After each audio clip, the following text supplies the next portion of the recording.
നമസ്കാരം. മലയാളി വാർത്തയിലേക്ക് സ്വാഗതം. സംസ്ഥാനത്ത് ചൂടിന് ആശ്വാസമായി മഴ പെയ്യുന്നു. വിവിധ ജില്ലകളിൽ നിലവിൽ മഴ റിപ്പോർട്ട് ചെയ്യുന്നുണ്ട്. വരും ദിവസങ്ങളിലും ഇത് ശക്തമാകുമെന്നാണ് സൂചന. തെക്ക് പടിഞ്ഞാറൻ ബംഗാൾ ഉൾക്കടലിൽ ചക്രവാത ചുഴി സ്ഥിതി ചെയ്യുന്നു. അടുത്ത ദിവസങ്ങളിൽ തെക്കേ ഇന്ത്യയിൽ കിഴക്കൻ കാറ്റ് ശക്തിപ്പെടാനും സാധ്യതയുണ്ട്. അതോടൊപ്പം അറബിക്കടലിൽ MJOയുടെയും അതായത് മാഡൻ ജൂലിയൻ ഓസിലേഷന്റെയും പസഫിക് സമുദ്രത്തിൽ ലാനിനയുടെയും സാന്നിധ്യമുണ്ട്. ഇക്കാരണങ്ങളാലാണ് കേരളത്തിൽ മഴ ലഭിക്കുന്നതെന്നാണ് കാലാവസ്ഥാ വകുപ്പ് അറിയിക്കുന്നത്. കേന്ദ്ര കാലാവസ്ഥാ വകുപ്പിന്റെ അടുത്ത 5 ദിവസത്തേക്കുള്ള മഴ സാധ്യത പ്രവചനം അനുസരിച്ച് യെല്ലോ അലേർട്ടാണ് പ്രതീക്ഷിക്കുന്നത്.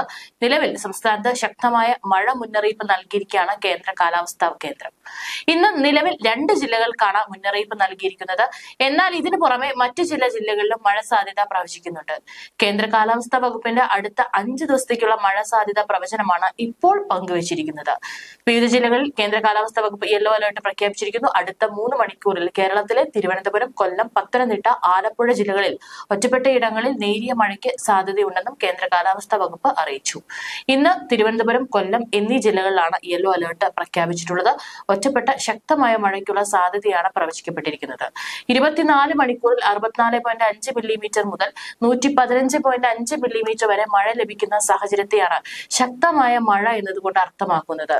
കള്ളക്കടൽ പ്രതിഭാസത്തിന്റെ ഭാഗമായി കേരള തീരത്ത് രാത്രി 11:30 വരെ 0.3 മുതൽ 0.7 മീറ്റർ വരെയും ഉയർന്ന തിരമാലകൾ കാരണം കടലാക്രമണത്തിന് സാധ്യതയുണ്ടെന്നും ദേശീയ സമുദ്രസ്ഥിതി പഠന ഗവേഷണ കേന്ദ്രം അറിയിച്ചു. കടലാക്രമണത്തിന് സാധ്യതയുള്ളതിനാൽ മത്സ്യത്തൊഴിലാളികളും തീരദേശവാസികളും ജാഗ്രത പാലിക്കുക. കടൽക്ഷോഭ രൂക്ഷമാകാൻ സാധ്യതയുള്ളതിനാൽ അപകട മേഖലകളിൽ നിന്ന് അധികൃതരുടെ നിർദ്ദേശാനുസരണം മാറി താമസിക്കണം. ചെറിയ വള്ളങ്ങളും ബോട്ടുകളും കടലിലേക്ക് ഇറക്കുന്നത് ഈ സമയത്ത് ഒഴിവാക്കേണ്ടതാണ്.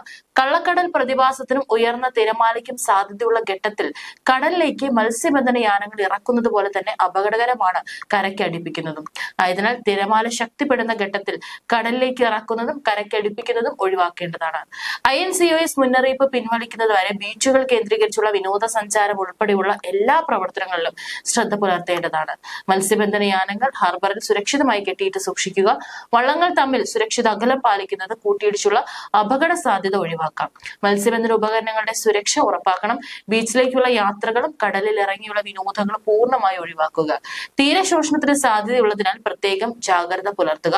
ഇന്ന് തെക്കൻ തമിഴ്നാട് തീരം, കന്യാകുമാരി പ്രദേശം, അതിനോട് ചേർന്ന ഗൾഫ് ഓഫ് മാന്നാർ എന്നിവിടങ്ങളിലും മണിക്കൂറിൽ 35 മുതൽ 45 കിലോമീറ്റർ വരെയും ചില അവസരങ്ങളിൽ മണിക്കൂറിൽ 55 കിലോമീറ്റർ വരെയും വേഗതയിലും ശക്തമായ കാറ്റിനും മോശം കാലാവസ്ഥയ്ക്കും സാധ്യതയുണ്ട്.